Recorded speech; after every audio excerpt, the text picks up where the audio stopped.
Hello and welcome. It's Arron here from Black Crow Gaming, and I'm happy to say that I've got a very special guest with me, and I'm going to let him introduce himself just in a second. But obviously, today's been a pretty big day.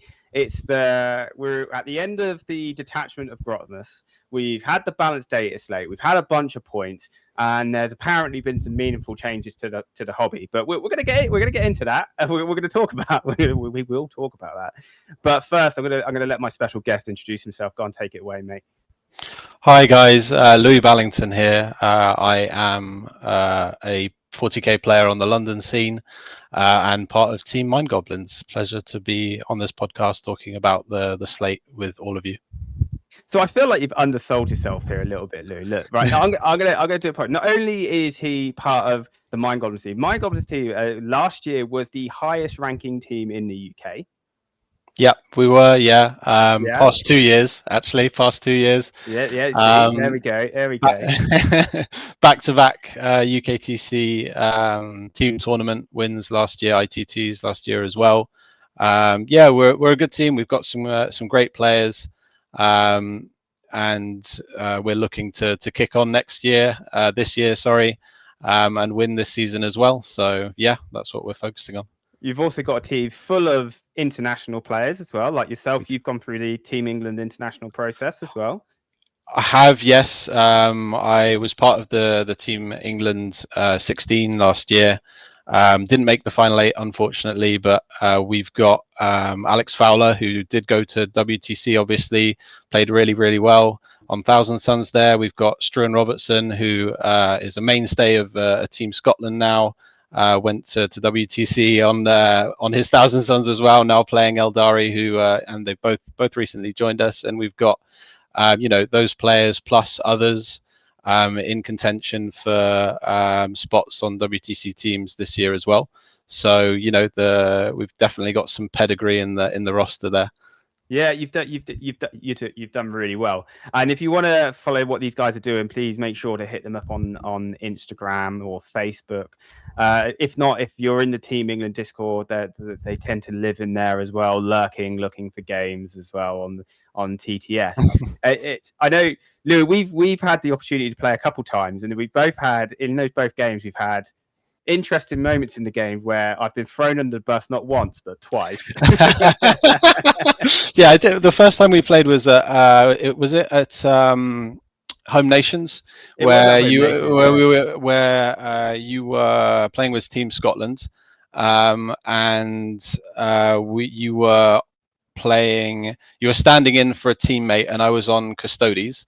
And then the second time we played, you were on Custodes, and I was playing Deathwatch, and that was in Cardiff. Matchup. Yeah, no, I had the board pick, and it was cool. Both great games, though. Really enjoyed them, mate. So glad to be doing this with you, chatting more about 40k with you, because it's always a pleasure. Yeah, I'm definitely someone who enjoys their 40k, and we're going to get the opportunity to talk about the balanced data slate, and I feel like it's a good time to get into it because there's been some changes, and I'm gonna scroll down to the one that's started. So with the Eldari, I'm gonna let you get started with this one, mate. Yeah, so Eldari obviously been dominant force in the meta for ever since the book came out, really, and they had the Inari detachment, and then the players moved over to Aspect Host, and that build has been very strong for several months now. This set of changes really tones down the power level of that detachment. So the first and indeed the Eldari army as a whole, as we'll see in the balanced data slate. The first change to star engines really reduces the threat range of the wave serpents and the falcons that you saw Eldari players using. Oftentimes in games you'd have the Eldari player say, right, I'm going to use star engines, my wave serpent's going to move 19, 20 inches, and the fire dragons are going to get out. They're going to delete your unit, and they're going to get back in. And that's not possible now, because obviously, if you've advanced, you can't disembark afterwards. So that's a good change there.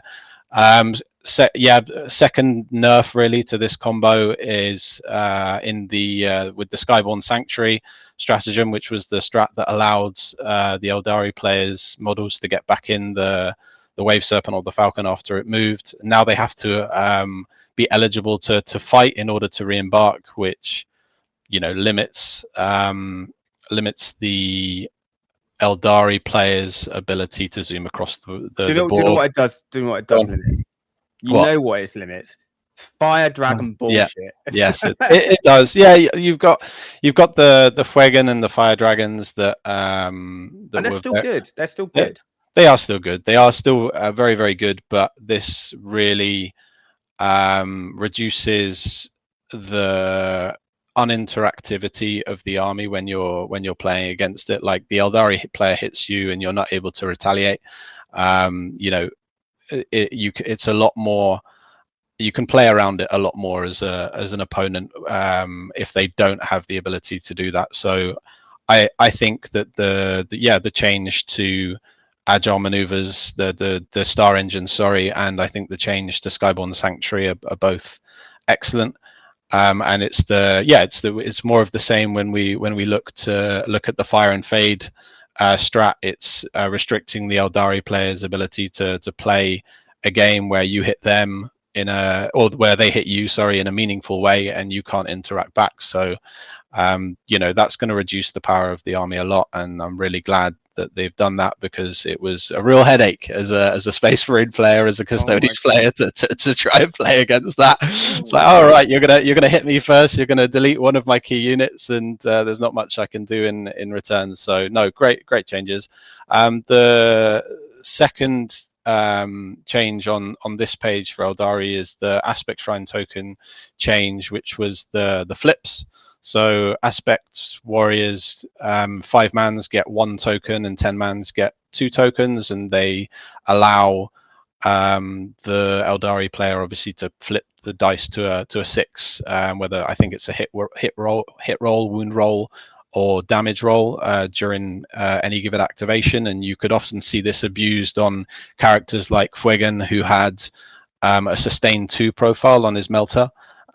Or a summon who had a once per game devastating wounds on a 5+ against infantry ability, where the Eldari player could flip that dice to a 6 and get an extra 3 devastating, or extra wound for 3 devastating wounds through there. So again, just reducing the bullshit from reducing the bullshit from the Eldari players. So great changes there. I think I'm quite happy, but let's be honest, and I think you'll agree. Like, they just pivot, right? The army just pivots into another strong build. I'm not sure. I'm not so sure about that. I think that these changes are taking Eldari players back to the drawing board. Certainly, that's been the reaction in our team chat, where all of the build around that was Fuegan and the Fire Dragons, and these big killer units disembarking from transports and nuking things, that play pattern is gone now, and I think Eldari players are going to have to come up with something really new and innovative with their lists to compete in what looks to be shaping up to be a very tough meta. So I think this is big for them. This is massive. We're gonna be seeing a big period of adaptation needed from Eldari players to integrate these data slate changes into how they design their lists. I think something will come. They've got so much availability in units. Their units are still good. They are, yeah. Maybe they just all go towards that nice new Grotmus detachment, which is the clowns. I think we're going to see a lot of that. So maybe that might just be the new Eldari playbook. Yeah, it's interesting, the Harlequin one, isn't it? It's lots of sustained hits everywhere, lots of dopamine, and Harlequins are always very, very tricksy. So it's just gonna it's just like when it punches up, like it's gonna punch up in a big way. yeah, and like if your dice aren't with you, you're just flat failing. Like fair enough, but like when you're like going above average, this army is gonna feel ridiculous, like damage output wise. Yeah. And I think that's where we may see a trend change, because all of a sudden there's a lot of people talking about buying clowns. there are. That detachment's really cool, man. I think it's the Skyweavers, the mounted jet bikes. Yeah, they're really good now. They've got some very good support in there to do the same They've got kind like of 5 nonsense. data sheets, and now they're like ridiculous. Yeah, they are. I mean, it's more of what this was it's more of what Aspect Host was doing in terms of jumping in and out of transports and fire and fading and being uninteractive, hitting your opponent without being hit back. So that absolute playstyle that we all really enjoyed. Yeah, we love that. Like the last 3 years. I know, right? Yeah, I'm so glad that that's gone, mate. Oh my god, it's good news. Good news.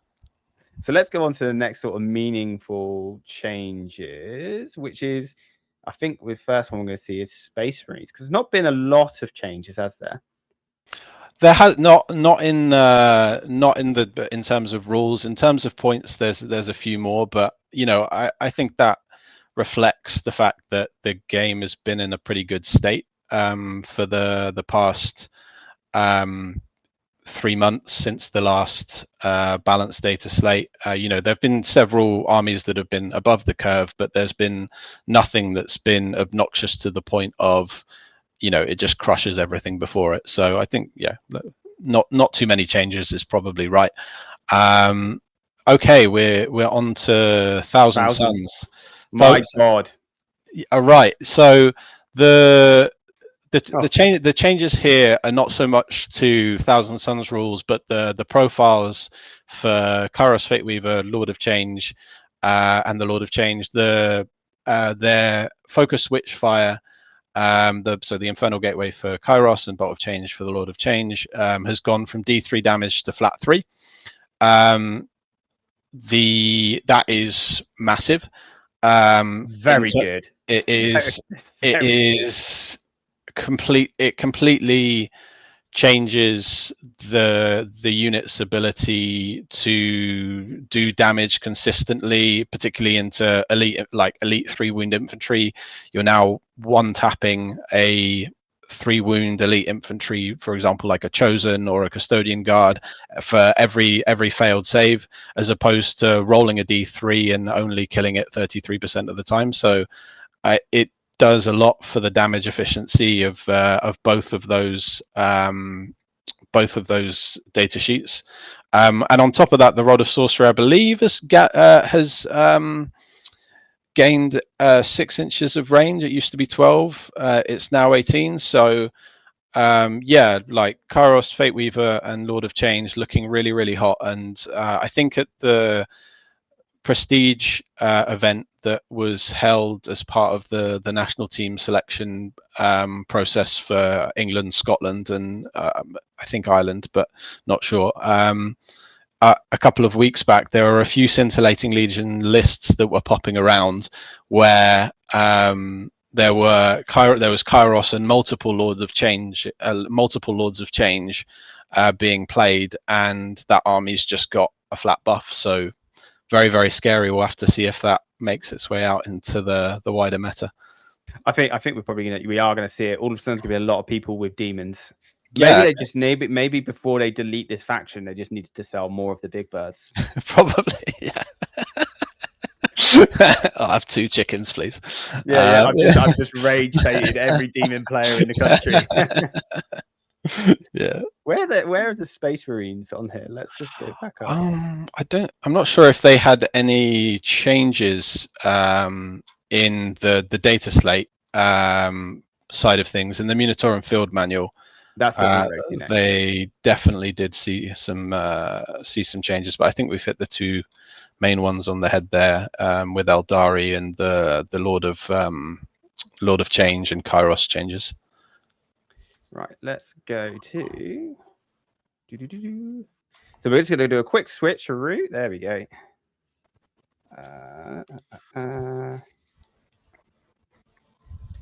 My bad. I had this all set up perfectly, and as you can tell, that perfect setup has gone to pot. There we go. Right, the miniature field menu. There's been some big changes, and Louis, I saw you were excited about our golden friends as well. I was, yeah. Did you see that in the Mind Goblins Discord? Yeah, I'm quite excited about that too. Yeah. I was like, when I first saw that and I started writing lists, I was like, holy crap, I can put in so much stuff. Like I'd already pivoted to started using like 5 units of sisters. Right, and yeah. Then all of a sudden I'm getting like 15 extra points. Then the Custodian Guard, obviously they've dropped. And I'm like, wait a minute, if I just MSU that unit, they are dirt cheap. They're very, very cheap now. Yeah, Custodian Guard looking pretty spicy. But we'll you know, we'll start with Mini Go. We'll get to that. We'll get to the good stuff. No worries. If not, we'll just dominate it about Custodians. Adeptus Sororitas. So this is an army that they can't balance. I don't think they're either ridiculous or they outpoints them, they nerf them, and then they're a bit crap. And I don't know how you feel about these points changes. I know because the Adeptus Sororitas players are like, I've lost maybe 100 points. Yeah, but there's a lot of red there. And there's certain things that just needed to freaking go up. Morgan Val going up 15 points is not enough. Yeah, she's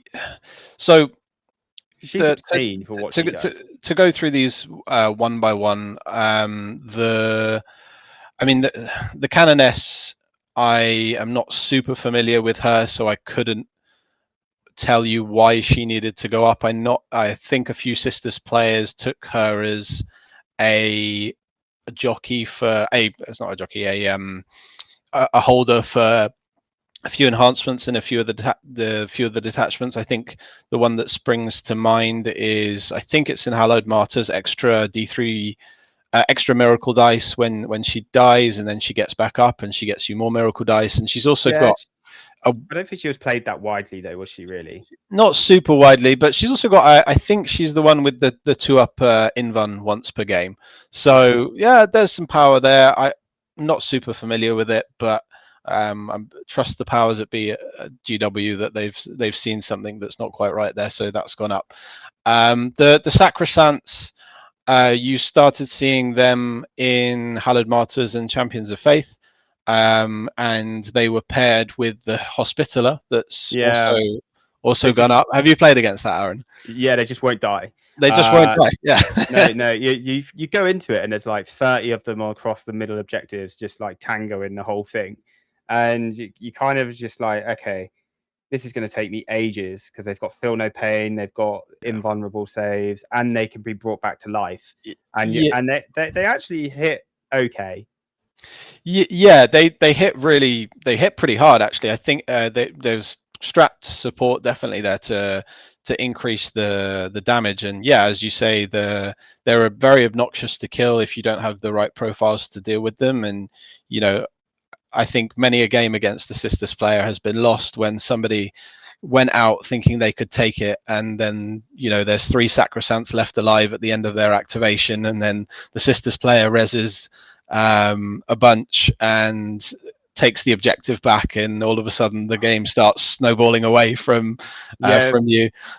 So they're great because they're a unit you have to overcommit for. Yeah. But the problem is when you overcommit them, a good Sister player will then set up something. So once you've done that trade, the thing you've overcommit, both your units that you've needed to kill that one unit are dead. Yeah. As soon as you come out, you've got the other units that are going up in this document that come out and just absolutely rinse you. You've got Morven Val with her Paragons mainstay. I can understand why she's gone up, right? Like she was in every Sisters list. That's now almost 400 points to do that combination.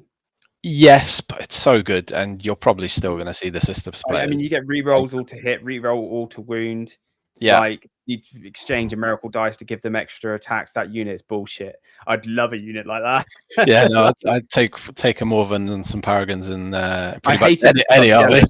Yeah, no, it's a very good unit, and yeah, the Overwatch as well is like outrageous. So I can understand her and Retributors going up. Retributors got a rules change in the last balanced data slate, where in addition to reroll ones to hit and wound, they also got if their target has killed a sister's unit that game, they also now get +1 to hit and +1 to wound. So the damage just went through the roof, and they didn't really see any points increases. And so now we're seeing some, which is probably good. They're really obnoxious, that unit. So like 15 points feels like it.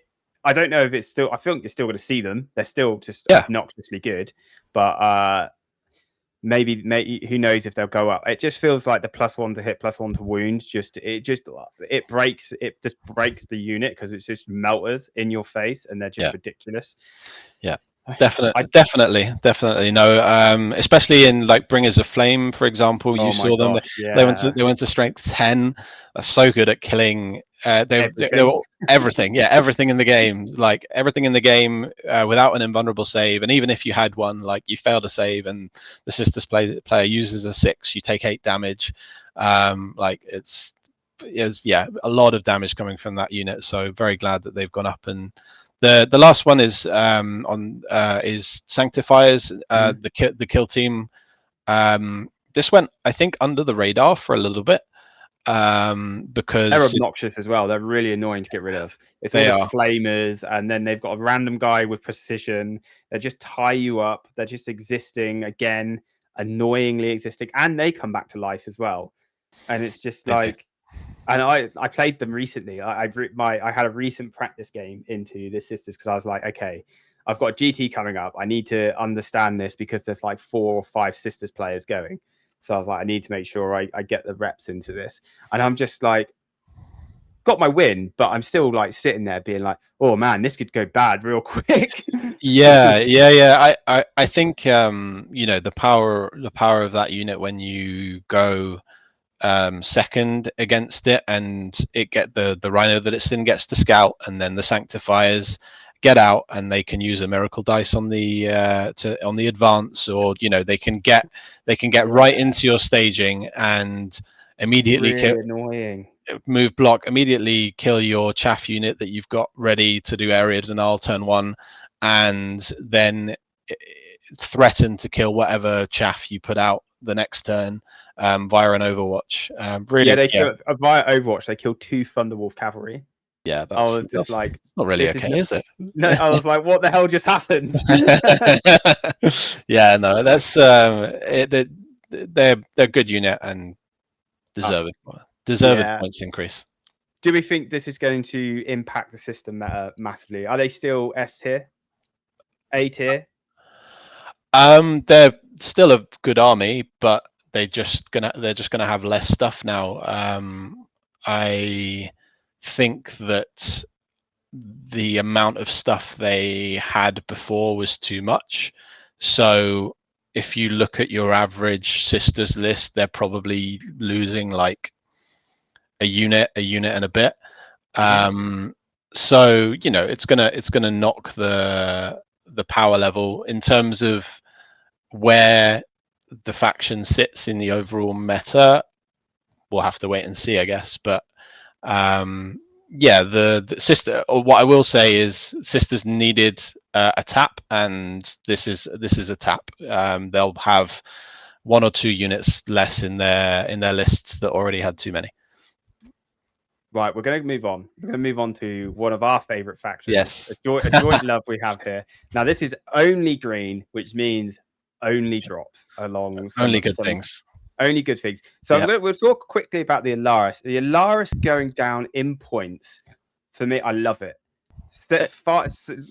One of my biggest bugbears has been, why the hell are my Alaris Terminators more expensive than regular Terminators within the meta that are arguably better. For example, Wolfguard Terminators from Space Wolves, 170 points for 5 with the multiple wounds, and then -1 to wounds as well. Like, why do my Terminators like not compare? Yes, we've got the reroll wounds against character units and vehicles. Great. Yes, we've got Uppy Downy. So that's why we had maybe like that premium price. But now we've come down quite a bit, I think. Like 110 points for 2 models, 55 point a model. I think that's quite an impactful drop, I think. It is an impactful drop.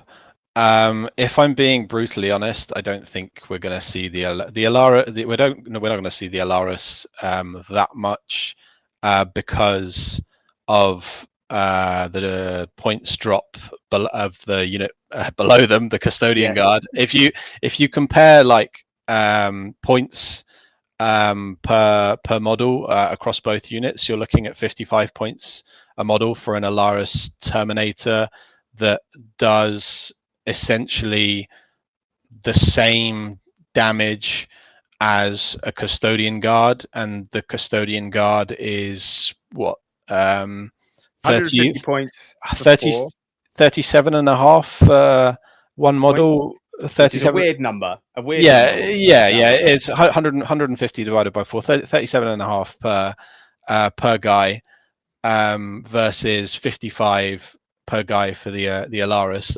For me, the additional benefits of an Alaris has, which is the toughness 7, the extra wounds. Well, toughness doesn't really matter in this game anymore. Toughness 7 is sometimes nice, but it doesn't. It's not like super relevant, as you say. No. The extra wound, the once per game uppy downy, the rerolls, even if you're off objectives, all of that does not add up to the extra the points difference between an Alaris and a Custodian Guard. So that's why I think we won't really see too many of the Alaris. We're not going to see like 18 Alaris. I think you might see token 3 for the split and going off and doing actions and up and downing, and I think you'll see that. And I'm all for it. Or you might just get 2 and then with a shield captain in, just to be... In Lions of the Emperor, to being able to take the shield captain and Alaris with the superior creation for the reduce for the get back up on a 2+, and then start him on the board with 2 Alaris, and then turn 1 you're like free strat, split the 2 Alaris off, then you've got the shield captain plus the 2 Alaris that can uppy downy and go and do secondaries and stuff like that and screen. That's pretty cool, but outside of that, I don't think we're gonna see too many of them. But the Custodian Guard, on the other hand, that's a spicy meatball right there. So I looked at that and I was like, every list I'm going to build now is going to instantly have 3 of those units in, like as a minimum, because it's just like 450 points for MSU Custodian Guard units. I'm like, all right, great. Yeah, there's been a lot of chat about, to be honest, taking 25 plus of these guys, like 5-6 units of them, and just being like, here's 30 guys with 2 up saves, 4 up invuns, toughness 6. Some of them have got 4 wounds because they've got a Presidium shield. Can you deal with this? And they slap really, really hard, by the way. Oh, and they're only, I think, 1,100 and a bit points for 30 of them, so you've still got like half an army behind your 30 Custodian Guard. Seems pretty good. It does. Don't be wrong. Like the Custodian characters are still of a premium price, right? Like they are. But there is other things that happened, which I like. We could talk about Custodian Guard, because Custodian Guard thing that is a big impactful thing. But also, I think it's really impactful is the Sisters have silenced Vigilators and Witch Seekers have come down again. They have, they're getting to the point where they're potentially interesting. In particular, the Vigilators, 100 points for 10 of these girls. When you attach the Knight Centura to them, they get +2 to move, +2 to charge. so they zip pretty quickly out of a rhino. And they, in lions, where they get the +1 to hit and wound, which means they're hitting on 2s, and strength 5 with +1 to wounds means they're anything that's not a tank, they're wounding on, you know, 4s at worst, with dev wounds. It is definitely, yeah, vigilators are definitely interesting. And then, yeah, I mean, witch seekers, possibly not the same level of output as vigilators, but you saw 1 or 2 of them in every custodes list because you had to have something to go forward and scout. And exactly, I mean, you know this. Do your area denial, do your cleanse, do your You know what I love about Witch Seekers as well, and a lot of custodian players, I think every time I talk to them about this, they're like, "Oh yeah, that moment when someone brings out a unit, and you like try and you sit there and you're like, am I going to Overwatch?"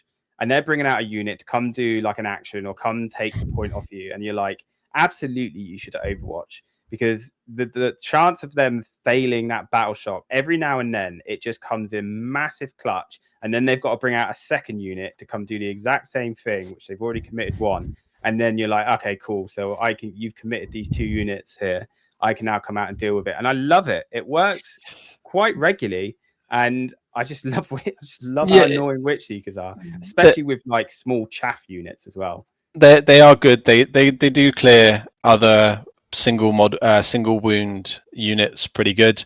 And yeah, the battle shock when they shoot is good for sometimes for fight phase manipulation. If you can, you know, get a couple of units of Witch Seekers pointing at the same target and be like, right, take a battle shock, now take another one. They might fail one, and then that denies them an armor of contempt or a key interrupt or a fight on death, which is big in melee mirrors for sure. So good changes for custodies. Yeah, overall. I wouldn't be as a raw custodian players. I would not be looking at spamming 10 models of Witch Seekers. Just keep them as your MSU, 45 points. Just take that as a gift. Yeah, but I'd seriously consider, if you want to go down that route, the Vigilators. And Lions is always going to be like our detachment that we go to, but you know, Talons of the Emperor, with all those custodian guard, has become. And if you're spamming 5 units of sisters, baby,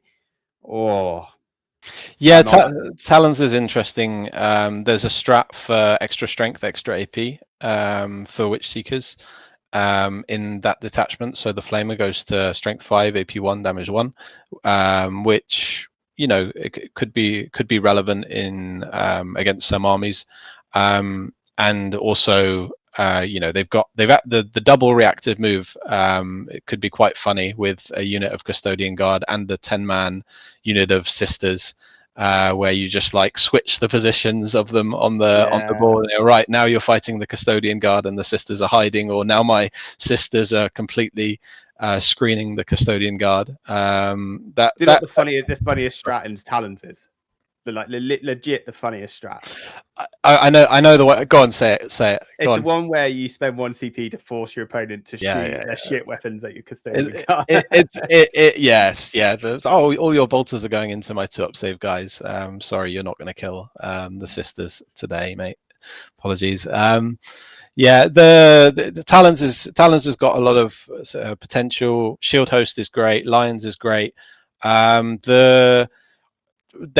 think custodies will still be held back a little bit on some terrain formats, because ultimately they are still infantry that move 6 inches, and you've got to take a 120 point blade champion and stick it in your squad if you want it to advance and charge, which it must on some terrain formats. But you know, good points drops for guard, which are an alternative to a viable alternative to wardens now, in my opinion. And the drops on the sisters is cool as well. You're just going to end up with more stuff, which we like. Yeah. The next one is Adeptus Mechanicus. Now, my God, this army needed to be touched. And this tells you how much an army needs to be touched when you see a single character model get a 35-point increase. Yeah, I mean, Arron, he was really good, right? Like Arron, he was really good. Like, he was really good. he was a bit too good, and he gained Oath of Moment in the last balance slate and only went up a token 15-20 points for the privilege. So I think 210 points is a lot more reflective. We're starting to get there where he's a bit more reflective of a character that's a beat stick in his own right, that basically gives your army a second army rule. Obnoxious, just obnoxiously good. So 35 points feels fair. Bear in mind, you need a small mortgage and to sell your kidney to take an AdMech army, like in general. Yeah, they're doing all the AdMech players a favor by reducing the model count, making it a little bit more elite. Ultimately, new players won't have to, mortgage the house or whatever if they need to, if they want to add to their collection. But I reckon, the average back in the day, the average 2K army was about £500. I reckon for AdMech, the average 2K army is at least £1,000. Yeah, probably the chickens have got a reputation for being very expensive. I think over in the States it's something like $50-$60 per chicken, and in the meta build that we've just seen, you were running 9 of them. So if you do the maths already, you're already at like 500 quid, $500, sorry, for just the chickens, and then you've got the rest of it as well, which 100 and something odd troops that they can which also do. is not cheap. Yeah, exactly. But it's just obnoxious. Another thing, so the chickens have gone up in price in points wise, which is good. They were again too good. They've gone up in price. I think we're still going to see them en masse, but lots of other things have gone up which needed to, like the Sky Stalkers. They've gone up a touch, not massively, but yeah, I think it's everything that Richard Siegler ran in his WCW winning list that it literally is everything that he ran. Yeah, have looked at and been like, yeah, that's probably a bit too strong. We're going to take each of those data sheets and slap a points premium on them, which can't really blame them. Ballastari gained twin linked in exchange for +5 points in the last slate. They were outrageous. The Sicarian infiltrators and the Rust Stalkers were just wild. Well, they're so good. Wild for what you got for your points with those units. 40mm bases, 2 wounds. They could literally cover up half the board. Five up in Van. The Rust Stalkers got dev wounds. Wounds, like so much stuff. So what the fuck, man? We've written this terrible book. Now we're just gonna stack rule after rule after rule. Yeah, that's I think at this point, if we look back through the data slates and the previous document we were looking at, you can see the layers of band-aid fixes they've applied to books that didn't quite hit the mark. Like there's some books, particularly the older ones that were released at the start of the edition, that have got a couple of pages at least now of like band-aid fixes to try and make the army playable. It's like pretty wild. Either tone it down or make it good. There's one model in here that they just don't seem to see the light, and the Sidonian Scatos, the stilt guy. Yes, I remember when that guy was released. He looked like he was an Inspector Gadget on stilts. Yeah, £22 a model. £22. He was peering over the garden fence with his sniper rifle. Strength 5, 82 damage. We haven't seen that guy. We need to bring back the Sidonian Scatos. I keep joking that they're sleeping on it, and they need to bring him in. 100%, 100%. But terrible. I don't think I've ever played against one, so there we go. And you never will. And I never will. So the Adeptus Titanicus remains unchanged. The Eldari obviously went up in price. Like Eldari got double nerfed. They had their rules nerfed, and then they had, understandably, points changes. Now we'll go through it from left over to right. So Eldrad has gone up. The Fire Dragons have gone up. Yeah. So We spoke about Eldar already. Obviously, they've a lot of their ability to fire and fade has been diminished. Hop out of transports, get back in, and delete something. That's gone for the large part. So, but on top of that, as you say, I think your average meta list has gone up about 140, 150 points, assuming you were taking 10 fire dragons, 15 hawks, Jane's Arlichis, 15 spiders, and the unit of Storm Guardians to hold the backfield. That you saw players like Ben Jones, Manichima, play Liam BSL play. Yeah, exactly. So the on top of the rules nerfs, extra 140, 150 points on your list kind of stings. So it's all the things that we expected. Jane's are Lycus, Warp Spiders, they've all gone up. Swooping Hawks gone up, but there's still a lot of stuff that like remained untouched. That's still good. So I just feel like they're going to pivot, but like we said earlier, it's just going to be a case of redefining what Eldari do. If there's any player base that's got the nous to find the next thing that's good, it's the Eldari player base. They're all very cunning and good at the game, and they will find the next best thing. I've no doubt about that, and we'll all be crying in 3 months' time because they've found some broken thing that's dominating the tables. Because ultimately, the army mechanics are very strong. Battle focus is a very strong mechanic.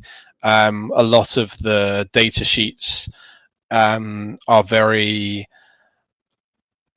built for a specific purpose, which is, and therefore very points efficient. And that's kind of what you want in a Warhammer 40k data sheet.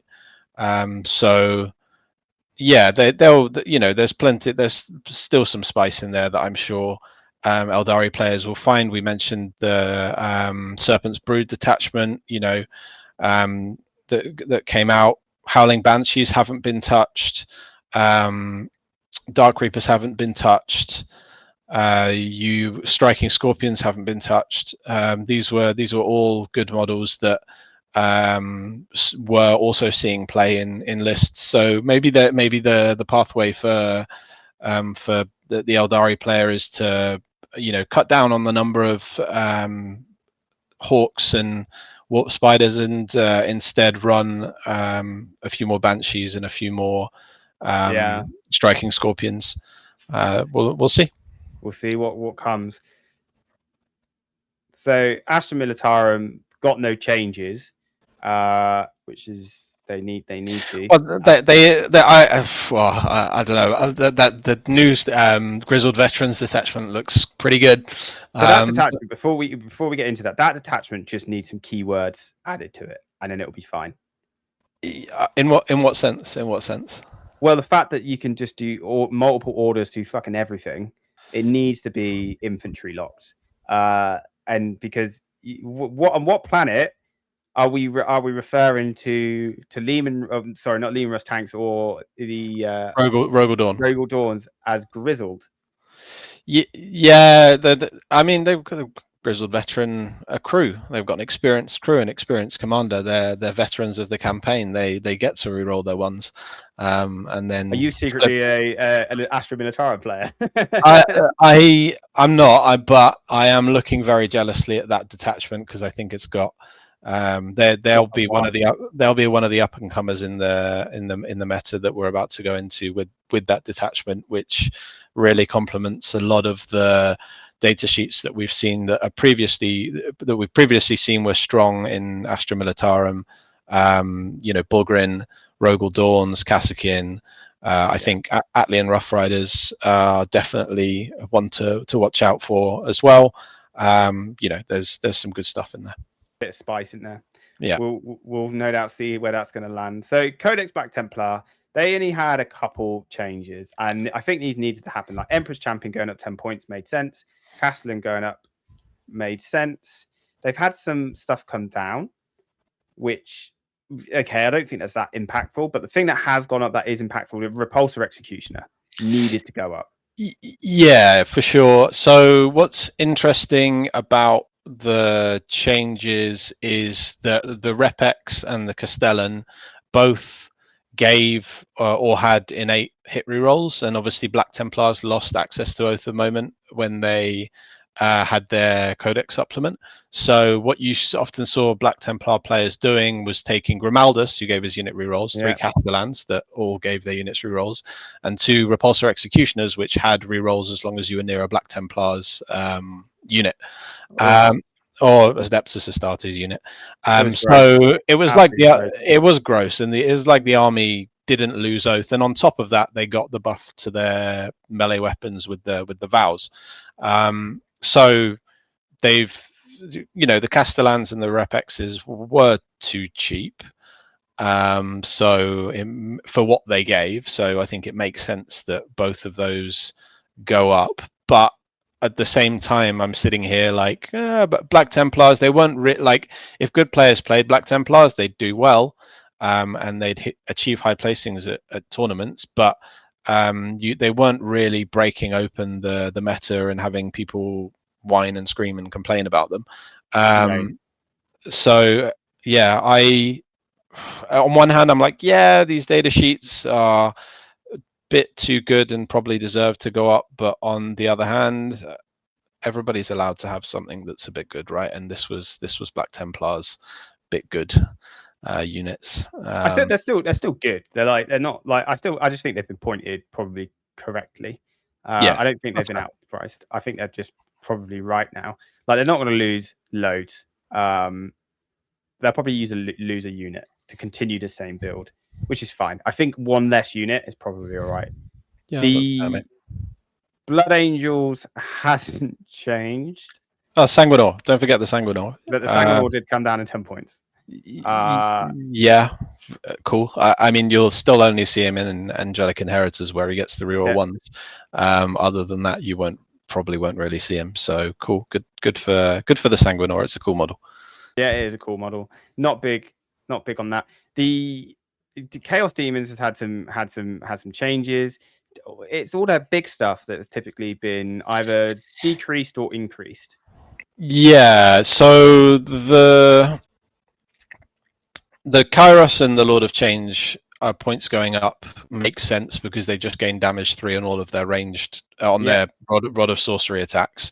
Although I would say that 15 and 10 points is nowhere near enough of an increase to compensate for the buff they just received. We're already seeing on TTS people running free chickens. It's gonna be that's gonna be a build that you're gonna have to deal with for sure. And I played against it recently, the Scintillating Legion, and it's a fun game because you get to flip the dice between the flux dice between each other. But if you don't have a way to really benefit from the rerolls like the Demons player has because they've got the 4-up invuln, and then it ultimately favors them having the flux dice around. But yeah, so Kairos and Lord of Change makes sense. The Keeper of Secrets hadn't really seen play since the dark days of Legion of Excess is the detachment name, the Slanesh, around this time last year. I don't know if you remember, Arron, the Gambit detachment, where it was the one where you charged an opponent and you said, all right, I'm going to Seductive Gambit, and you got 4 hit and wound rerolls against your opponent, but you lost your fight first bonus. So they'd get to hit you first, but then I did. I actually played. Who did I play with that? Yeah, I played Danny Porter. I played that on TTS with my Custodes and it was actually with my Solar, and it absolutely railed it, and I never played it again. Yeah, that was an obnoxious detachment. So he wasn't happy after that game. It was understandable. I bet poor Danny Porter. Well, we both know he can take a loss very well. Love you, Danny.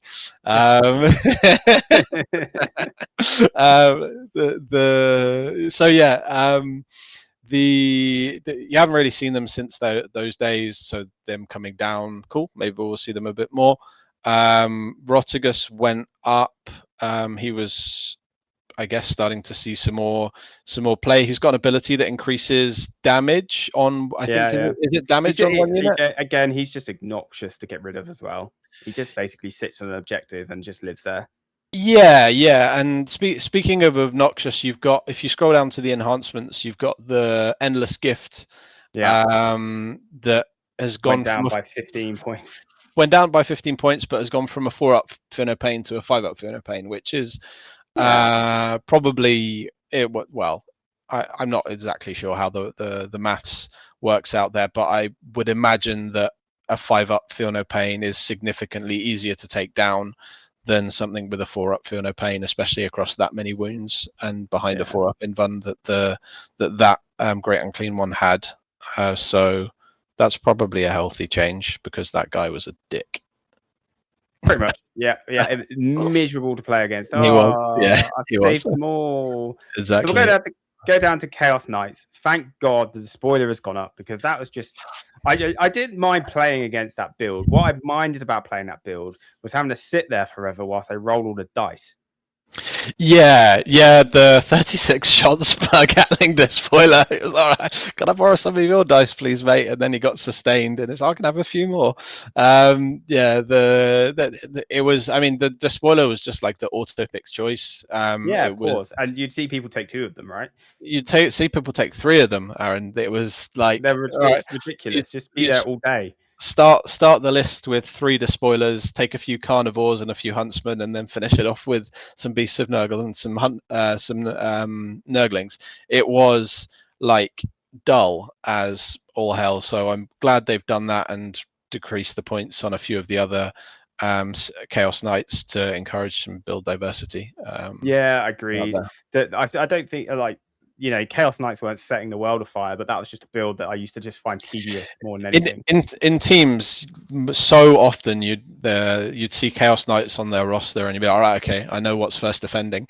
It's almost like you could just predict it, can't you? It's so good if you get the right board for it, and it's just bland, annoying. Bland and annoying. So glad about that. Chaos Space Marines. Now they're an interesting one. They've been in like a weird spot, and it seems like the person that tends to do best with them is like Liam VSL. Just seems to squeeze damage out of his rectum with this army.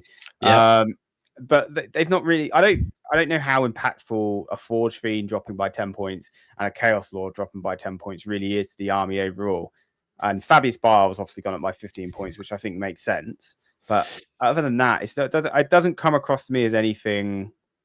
Yeah, the CSM are going to be absolutely fine. They have got a wide roster of units. They've got access to allies. Their CSM players are going to be able to pivot to whatever answers the meta at that moment in time, due to their depth of units and their access to damage. Which has never really been a problem for that army, I don't think. The Fabius Bile going up, the Barbrick Bile with 10 Chosen, really good. Makes sense. We saw that a lot, so can't really see too many things wrong with upping his points. I'm not too sure about the Lord and Terminator armor. I don't know what he does. That's what I mean. Like, that just felt like a weird change for me. We haven't really seen him, so I would assume that his ability is not very good. But he's gone down 10 points. Cool. And then the Forge Fiend minus is 10, going down 10 points. That one is kind of spicy. You've seen Forge Fiends across a couple of different factions going down. I know the Thousand Suns one went down as well. The ability in certain detachments to get big activations with lots of dice due to the blast on all 3 ectoplasma cannons, and then access to critical hits on 5-ups if it's a Nurgle Forge Fiend, for example. That can be pretty spicy. I know our Mind Goblins Dom absolutely loves the Forge Fiend, and he's seen them, Yeah, he them does. go down, and he's Forge Fiends, they're back. This is great. I So remember when he used to just spam a Curse Cultist everywhere. a Curse Cultist was with Forge Fiends behind. Well, that was a Dom speciality. That was a Dom speciality. I remember watching him play that a few times at my events. And the next one is making children cry, I'm sure. yeah, until he went into Index Eldari and it was the triple Wraith Knight, and then it was very much the other way around. He was crying. God, Clement was touching people in places that he shouldn't have been on that day. Clement's a naughty boy as well. He is a naughty boy. Codex supplement Dark Angel. So Azrael's gone up by 10 points. Raven Wing Black Knights have gone down by 10 and 20 points. Toby in our group, he is the Dark Angels fanboy. Yeah. I think this is very much a meh for him. What he's like, whatever, is that his take? Yeah. Yeah, fair. It's not that bad. I mean, I love Dark Angels. All of my Space Marines, well, even though I play every chapter, they're all painted dark green or Deathwing Bone. So I absolutely love Dark Angels as well. Ravenwing Black Knights going down is cool. We were starting to see them a little bit. Yeah, he played them in quite a lot of it, like in quite a few of his lists over time. So I think this is why it's a bit like a meth for him, because actually it probably doesn't change the builds that he's already been using. Yeah, that's fair. I think that it is. Yeah, he's right. It is a bit of a mad, but I will say it's a little bit undignified that Azrael goes up 10 points when you've got Marnius Calgar, who is just sitting there untouched. Spoilers. Let's spoilers. Yeah, spoilers. Why did Azrael deserve to go up 10 points? Can somebody explain that one to me? Yeah, there we go. That's the Black Knight. The Black Knight change is cool. Azrael, why are you increasing Azrael's points? Yeah, that seemed pointless to me, but I'm sure we'll. I think it's bollocks personally. It didn't bother me. Codex Death Guard. So they literally pretty much got no changes other than the Rottgus, which we already knew about, and the Chaos Land Raider going down by 20 points. So they're just in line with a Custodian Land Raider. Yep, all the Land Raiders in the game are down and basically the same now, aren't they? So, same points cost. All of the Godhammer Las Cannon variant Land Raiders are at 220. Sorry, that was a bit of a mouthful. There we go. Yeah, so nothing really a note there. Death Watch. Now you played a lot of Death Watch. How do you feel about the Indomitor kill team going up by 15 points? It was probably the best kill team on par with the Terminators. So makes sense. It's a lot of output from that unit. The bolters that you get in there, the 2 heavy bolters and the 2 bolt rifles, are absolutely crazy. Buttercup is basically what I'd say to everybody. Exactly. It is rough from personal experience on a light table where they can just go where the fuck they want. Well, especially if you attack Custodes into Deathwatch on a light board, Arron, you're only going to have one thing waiting. I'd like to add, not your choice. Not my choice. But I would have probably been happier going into that list on any other table ever. Deathwatch as ever are always like very restricted by how much terrain there is on the board. If your opponent can hold an objective, their natural expansion in cover, then your game all of a sudden becomes a lot harder. If they've got positions to stage and hit you on a large portion of the board, particularly in melee where they can tag you and you've got no access to fall back and shoot, then that game can get very ugly very quickly. So Deathwatch have been seeing some success on the old UKTC boards. I think they were quite good, and on GW terrain as well. They were good, or they are good, and they will still be good.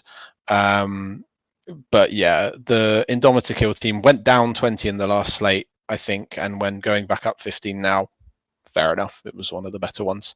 Yeah, it's okay. Drakari, they've not really. I don't think these changes are really that impactful at all. Reaver's going up 10 points is fine. Ravager going down 5 points, okay, whatever. Everybody still hates what are they? The guys with all of the haywire. They're just that's it. The scourges with haywire. Everyone just hates them because they're really annoying. But yeah. Unless you can indirect them away, and then you break a Drukari's player's heart, and it's the funniest thing. Yeah, Oh my absolutely, exactly what should happen every time. Yes, I hate indirect, but I like indirect into just need that unit. Just a little bit to be like, oh, you were planning on fire and fading the whole game, were you? Well, I've got a couple of Castellan launchers or an SMS system, and no, you're not going to do that. Sorry. Yeah. No, get fucked, get banged. Yeah. That's how I feel about the scourges. Anyway, we'll move on from them because nothing really massive changed. Now, this was, I think, like Emperor's Children have had it's been an interesting one because they've had that new Grotlins detachment. The Demon Prince, which is arguably like one of the best Demon Prince, is the best Demon Prince variant in the game, has gone up by 15 points. With wings, that is. The other stuff's gone down. Chaos Spawn have gone down. Great. Keeper of Secrets, we knew they were going down anyway.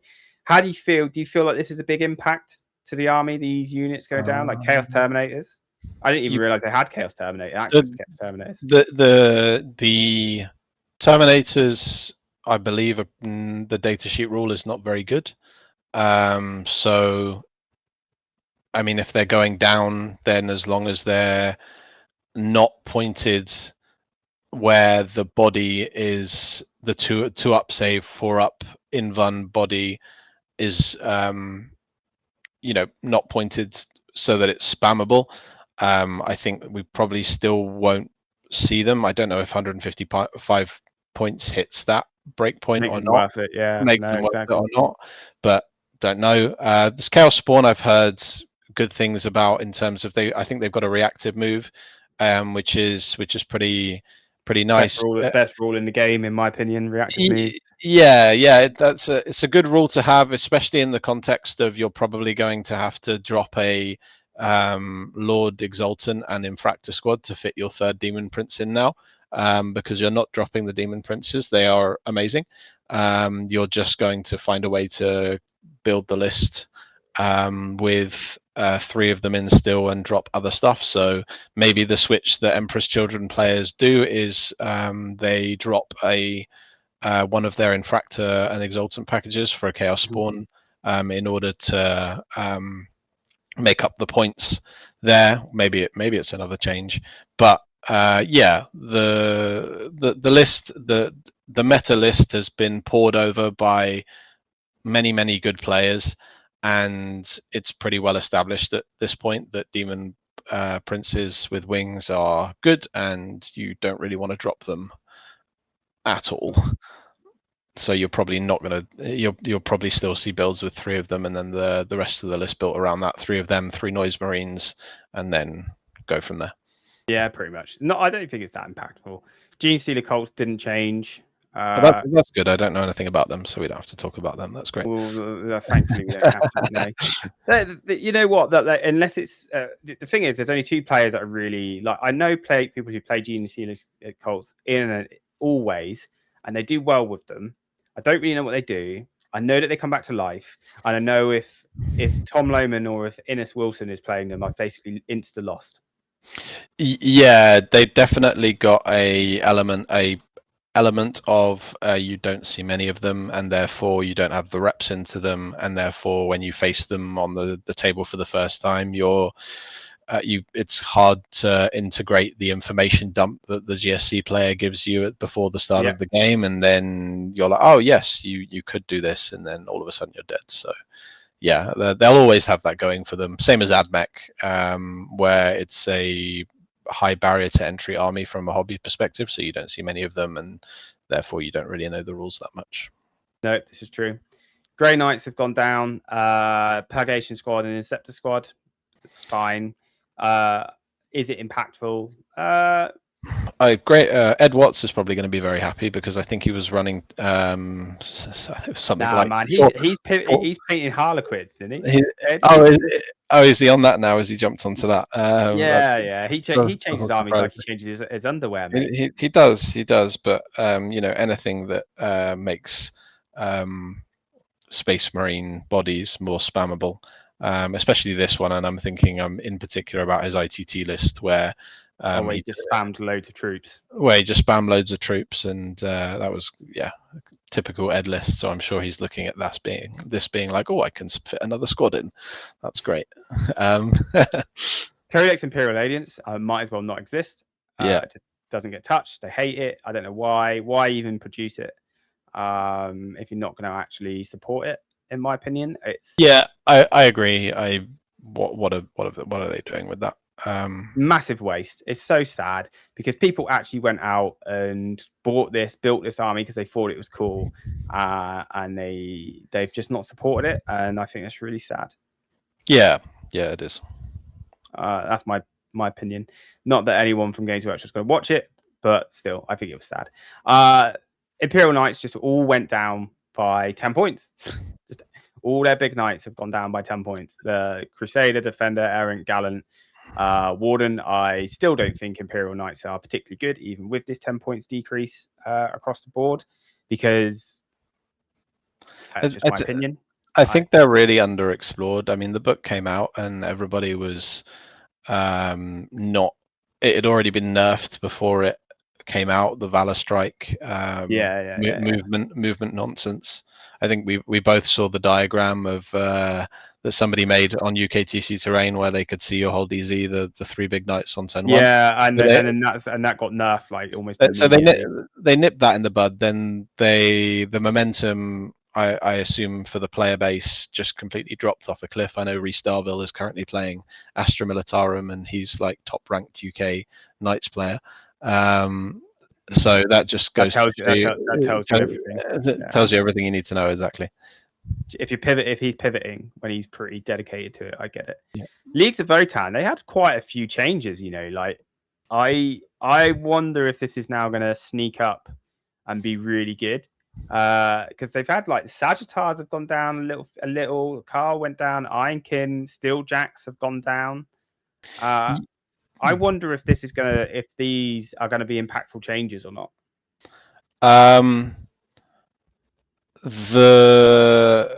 I have played against Votann a couple of times since they've had their book. That I didn't see any Steeljacks in either of the lists. I know that. Did you play the Berserk list? I played Needguard, which is I think the transport one, where they can get out at the end of any phase and steal your primary, or they and I played the Oathband. I think it's Oathband here. It might be Hearthband. One of the two is the one where you run a bunch of Terminators and you drop down and they've got massive damage. That seemed quite good, but these data sheets were, I think, the less seen ones. So now that they've seen a point, I think the Arcanist Evaluator is the crazy scientist that's got a hazardous and a super hazardous gun where doesn't he look like the guy from Back to the Future, doesn't he? Yeah, he does, like crazy scientist hair. Yeah, like white everything going on. And he, I think, blows himself up on a 1, 2, or 3 when he shoots his super hazardous profile. So I'm sure it's going to be fun seeing those guys in games a lot more, hopefully, because I think he's low op and has got a decent profile gun as well. Yeah, it's not terrible. It's not shabby, right? But no, it's not. But you haven't really seen any of these that much. Well, certainly I haven't. Maybe more knowledgeable people on Votann than me can. So Paul Bridge is running obviously the Berserk build where he's just having loads of Berserkers, and he's had quite a lot of success with that. So I don't know if he's pivoted to Marines because to Raven Guard Marines when he went to Leicester. I actually haven't. I didn't ask him what he took, but he did. He did well with that at LGT as well. So, well, I think Votan are just in a pretty good, solid spot. I think. Yeah, that's fair. I think that's we'll see if these changes to less played data sheets make a big difference. So I'm not sad to see that Necron's got nothing because they get new models all the fucking time. So They don't deserve anything. they literally don't deserve any changes. No, I agree. Orcs also didn't get any changes, which surprised me. But Yeah, it's you got if we go back to the last data split, the last data slate, Gaz got the ability to join the boys, which was big for the army. I think the Warhorde build is definitely there now. We saw it a lot at ITT. Some very good players on Warhorde with Gaz and battle wagons and looters and stuff like that.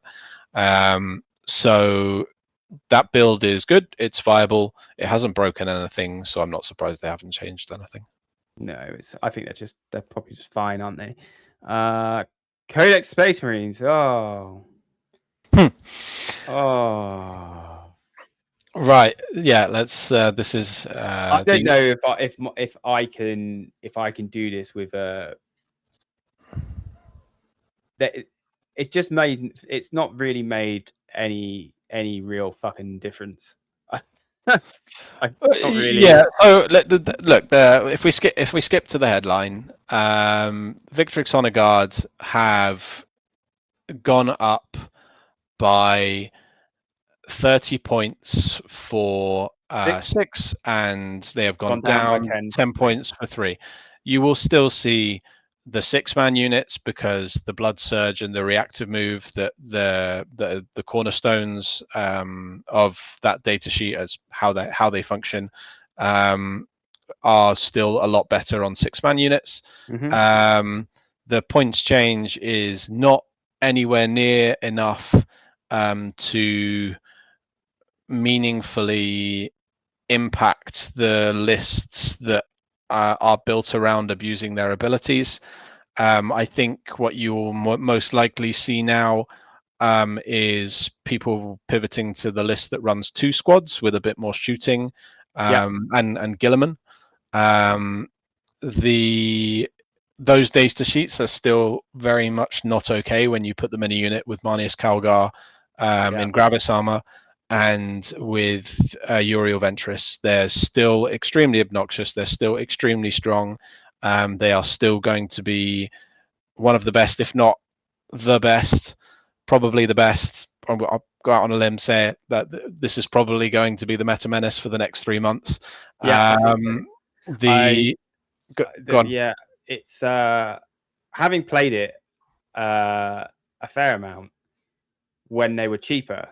I was like, this is not fun. Like, this stuff's too good. This stuff's too good. They needed to go up to like Warden cost 260 points sort of area because they're better than Wardens.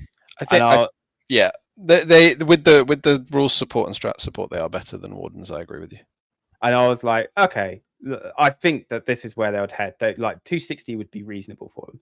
240, and I was like, oh my. I was like, okay, fine. This is fine. They're just going to pivot into another really good, build. Centurion Devastator squads going up. I think valid. They need to go up. They're just going to get points increase and then legends anyway. So. Yeah, the Centurions. There's definitely some targeted nerfs here towards the Raven Guard build. You see the Van Vets, which were not a particularly strong part of the Raven Guard build. I think, in fact, that was the data sheet that really let it down, and they've gone up by 5 points for 5, 10 points for 10, and then obviously Athan Shan, who was too cheap, he was 85, gone up to 110. So those 3 changes probably bumps that list down a notch, I would think, because it was already quite light on units. I think Marine's going to be absolutely fine. Yeah. Well, I think they're going to be not okay in the respect of Victrix I mean, on a yeah, guard. I agree. They'll be the best. They'll be the best one out They'll there. be the Victrix build is going to be the best one in the game. And we're not saying necessarily that they're going to win the most super majors. What I mean by that, and this is for our listeners, the reason we're going to say that we think that this is going to be the best in the game is because a lot of people can pick this up and do well with them. And I think that's a measure of how good an army is based on how many people can be successful with it. So the reason Death Guard was so good is that they had a huge player pool all of a sudden, and they were all doing extremely well, irregardless of what the player almost like player skill didn't really make that much of a difference because it was so strong. Does that make sense? Agree. So I agree with that statement as well. So the Marines are going to be strong because ultimately everybody has them at some point. There's going to be a big player pool. They're all going to be able to pivot to these builds, and they're still going to be really annoying. And it's not that hard to play the Victrix on a guard. You run at your opponent, you find a situation where they can't deal with the reactive move plus blood surge, and then you win the game. Yeah, there we go. Now, can I talk about my other love affair, which is the Codex Space Wolves? Crack on, mate. I love Space Wolves, and this made me very happy. Like, our new detachment came out, and someone was like, "Oh, it's just not as good as Gladius," and I was just like, "Hold on," because there's other stuff in this that has gone down in points, which is very good. So all of our dreadnoughts can now move through buildings and units for a CP. That's great.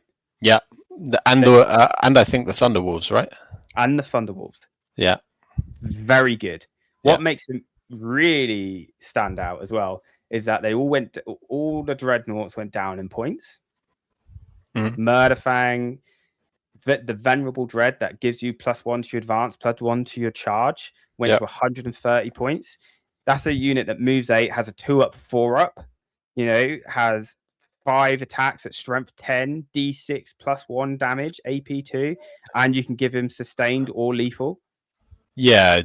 I think there's a Matt McCurdy. That's the guy's name I was looking for. He was running one at Leicester, just gone. That's very good. And obviously Bjorn as well has gone down in points, and he also walks through walls and is awesome and very durable. So I think this is all good. The bits that I thought might get touched didn't get touched. So Thunderwolf Cavalry just stayed the same, and they're still great. The Wolfguard Terminators I thought might go up because they're actually really good, and they've just stayed the same. I think Space Wolves, like I was running an army that had like something crazy like 15, 16 units in it. You could it felt like almost hoardy. And now they've got a detachment that actually, like, one of the things about it is that Beast Slayer was situational damage, which is why people went to then Stormlance, because you could consistently get that +1 to wound, and you could like be quite quick and push out damage. You can now this detachment now allows you to have a pretty strong go turn with regards to shooting, because you've got a part of the detachment allows you to hit on 2s with a stratagem for +1 to wound.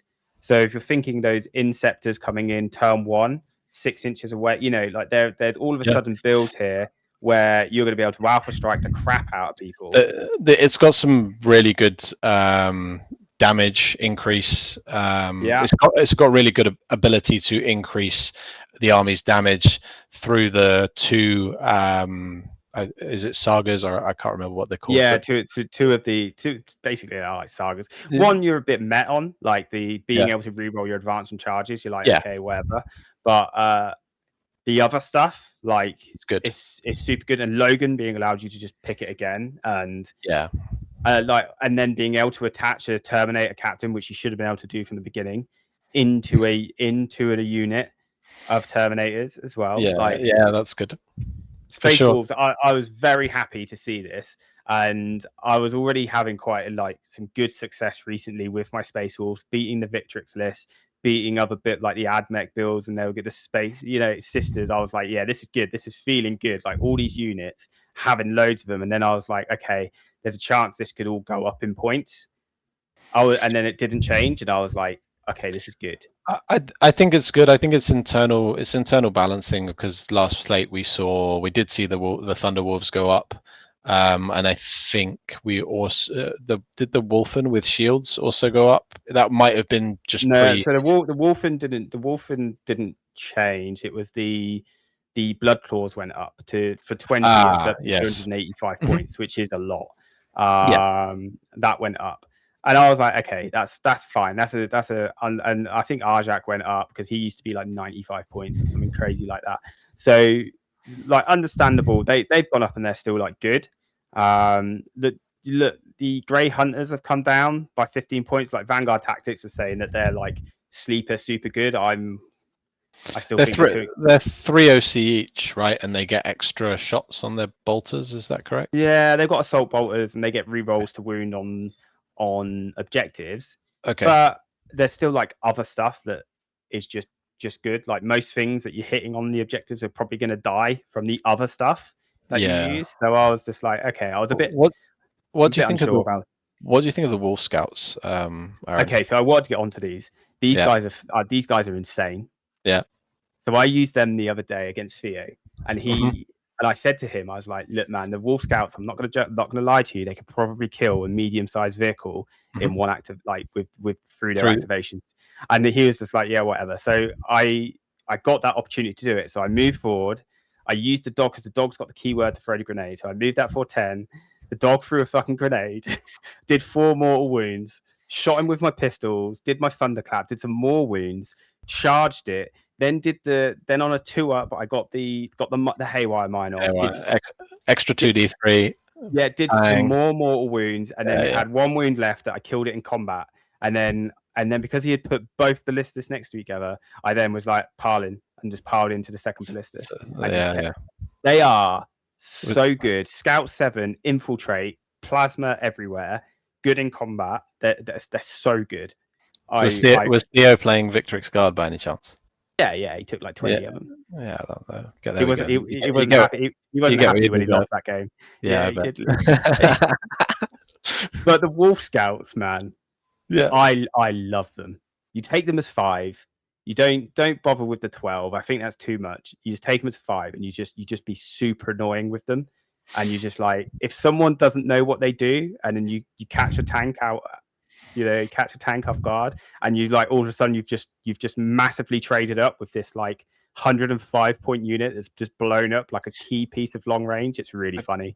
They've got so many different abilities, and all of them are decked to the gills with all sorts of different war gear. The guy with the random psychic stick, and he's so like randomly good as well. Just and you can make them like hitting on 2s, and you can give them +1 to wound in this new detachment, and all of a sudden like they become really efficient at just doing damage. I was like, okay, I really like this unit. I had to have it. If I don't think I can justify 2 units, but 1 unit 100% will always be in my build because it's just funny when it pops off. Yeah, 100%, dude. I'm really excited about that. I was like, oh, these are great. They do look like a lot of fun, to be fair. I was theory crafting it with Toby. I was like, Toby, I genuinely think these could kill like a 12 rune, 13 wound model in like one activation, like quite straightforward. He's like, really? Do you think it's that much? And I was like, no, man, like absolutely look at it. Like on average, say from a grenade, on average you're getting 3 mortal wounds. On average, you're getting 4 mortal wounds from the haywire. And then you only need to wound it like they need to fail 5 more wounds, and you're all AP2, AP1. Yeah. No, they've got a lot of random shots: the plasma, the haywire mine, the grenade keyword, the +1 to wound if they're outside of 6 inches of your other units. To really just sort of pop off and kill a key unit of your opponents for sure. The dog is just hilarious as well. Just like, why does he have the grenade keyword? because it's part of the unit. So because it's part of the unit, they've all got I know. But why does the dog grenades. have the grenade keyword? I don't know, because you just like, cool, that he moves 10. I'm just going to flip the base so that the arse of his base is within 2 of the other unit, and then oh yeah, by the way, he's just played fetch. So stupid. Oh, it was really funny though. Right, we're going to move on to Tau. Let's go on to Tau. We'll whiz through these because so Tau have had some changes. So the Riptide has gone up by 10 points. I don't think that's a big deal for them really. Breacher teams have gone down. I think you're still going to see a lot of Riptides. Yeah, you'll still see Riptides. The Skyray gunship, I think, is the one that had the Seeker missile racks. Off the top of my head, the Storm Surge coming down is cool. We don't really see him, and he's a really cool super heavy. I played He against. is a cool super heavy. He's a really cool super heavy. Maybe give the Tiger Shark some competition in terms of big Tau models on the table. Yeah. But I mean, the Breacher team and the Strike team right now, they're just competing for that slot with Pathfinders, and Pathfinders do it so much better. So exactly. I can understand why those guys have come down to try and add a little bit more competition. Yeah, improve the internal balance there. So that's fine. That's just some tweaking. This is, I think, some big changes here. Codex Thousand Suns have had some pretty interesting. Yeah, they got some love, didn't they? Yeah. Yeah. The Thousand Sun players within our team are quite happy. Have you heard similar sort of? I haven't heard too much from within Mind Goblins so far, but looking at these points, I can see why it would make Thousand Suns players happy to see all of their chaff across the board get a little bit cheaper. Mutalith Vortex Beasts, which were very, very strong, down a little bit. Like 5 points isn't a great amount. Isn't it? Every little helps. I'd be interested to see what Struan thinks of this, because I think he was like the country's #1, and Alex Fowler as well, both incredibly strong Thousand Sun players. Both of them are incredible Thousand Suns players. The army got hurled off a cliff on the data slate immediately following WTC, so they both dropped it. It did get hurled off a cliff. It was pretty dramatic, actually. I know that they're both looking for armies right now to play, so maybe they'll have another look at this. But yeah, the Vortex Beasts are cool. Rubric Marines -5 points. That's cool. The Sorcerer, I think he's the one with the once per game, all of my attacks get sustained hits 3. And he was already seeing a good amount of play, so seeing him go down is interesting. And then they've just improved the Thousand Suns have got a vehicle detachment, I think. So Destructors, Predator Destructors, and Forge Fiends and Mauler Fiends all coming down. Maybe that is worth a look. Maybe I think we're just going to see some more variety in the Thousand Sun world. Yeah. I mean, Grand Coven gets boring after a while. You've got the Rubricae Phalanx, which people is good, but by reputation, I played against it once. It was very good. Scarab Occult Terminators, very good data sheet, but it's not probably the same power level as Grand Coven was. No, true. Yeah, true.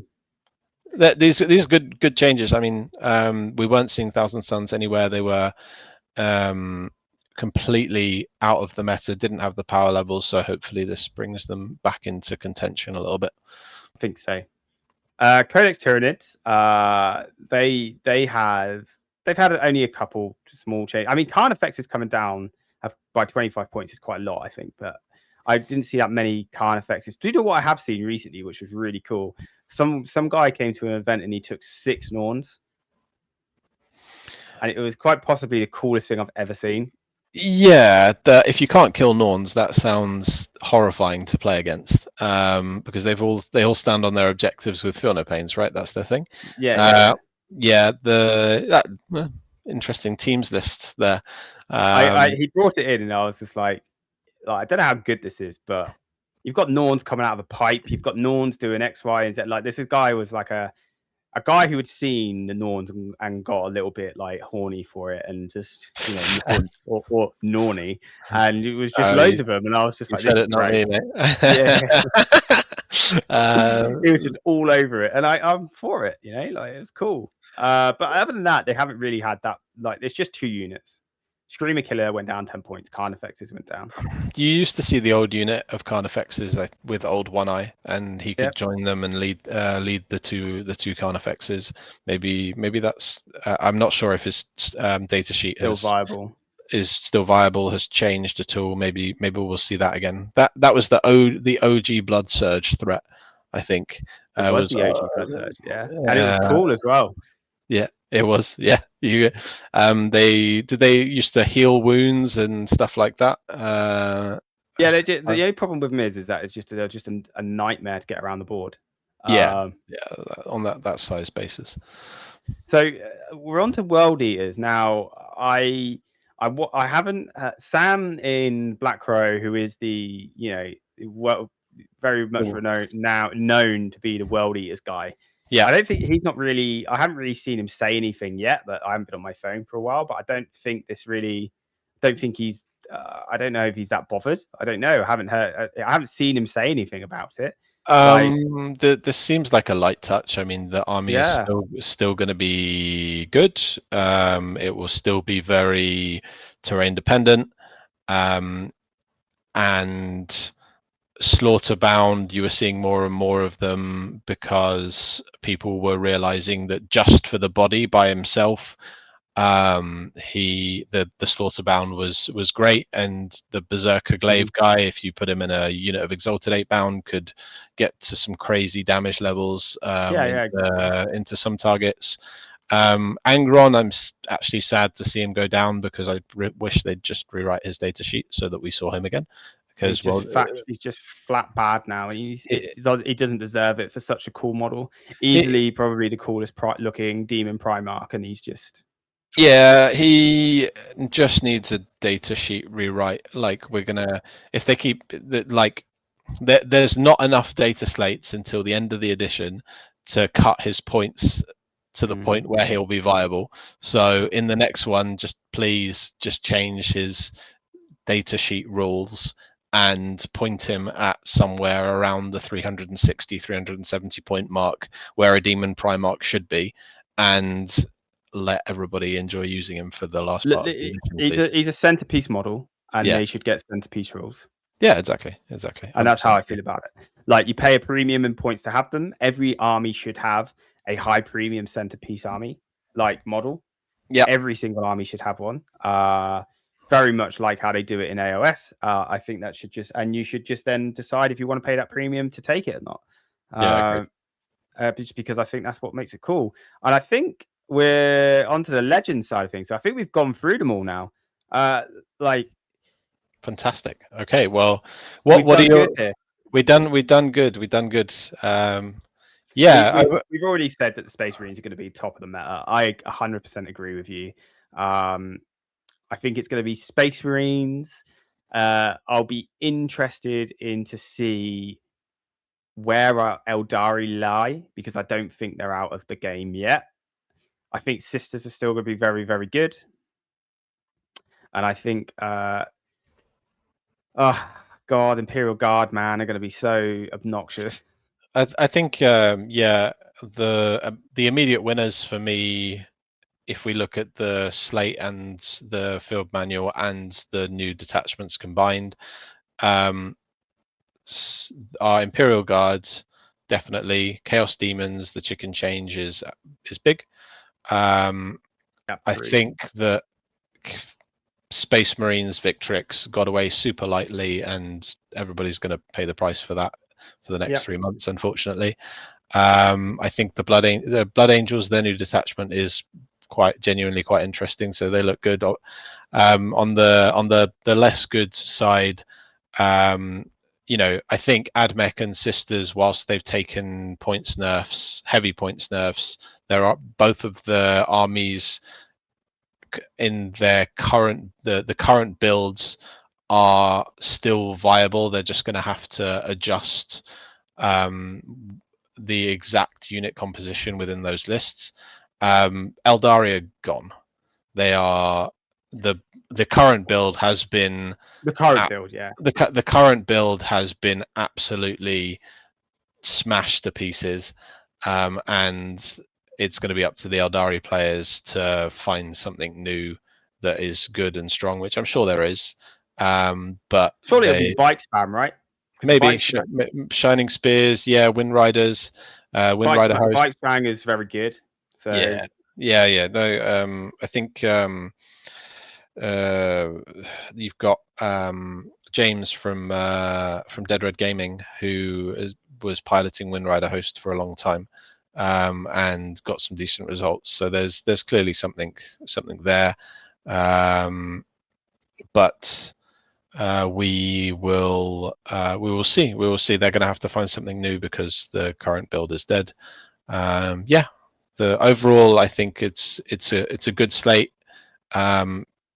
They didn't really miss the mark with any of the top armies, and they created some. Apart from Victrix, they definitely missed the mark there.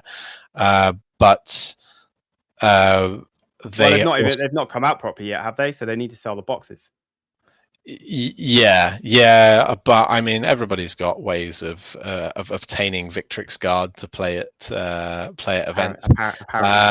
They are on sale. They are on sale. I bought myself a box, I'll say, to my great shame. And also the new shame on me, the new Kato Sicarius model that's absolutely gorgeous. Yeah, he's cool. He is great. And but he's not the Wolf Scout. He's not the Wolf. He's not the Wolf Scout. Have you got a dog that can throw a grenade? I don't. Yeah, I mean that is a fair and valid point. Actually, Space Wolves have probably come out pretty good on this off the back of their new detachment and the internal balancing. They're probably like a minor winner. I'm not looking at that thinking you're going to take a couple units from the Wolf Cav. You're going to take some Dreadnoughts. You're going to take some Terminators. And you, at some point, you could be in a position where you could be like, you're going to stat check your opponent with still having loads of crap behind you, and then you're going to be like, can you deal with all of this?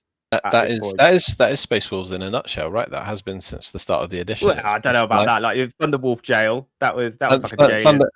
That you've just taken the Thunderwolves out and replaced them with 4-wound Terminators instead, with -1 to wound. Like that's all that's happened.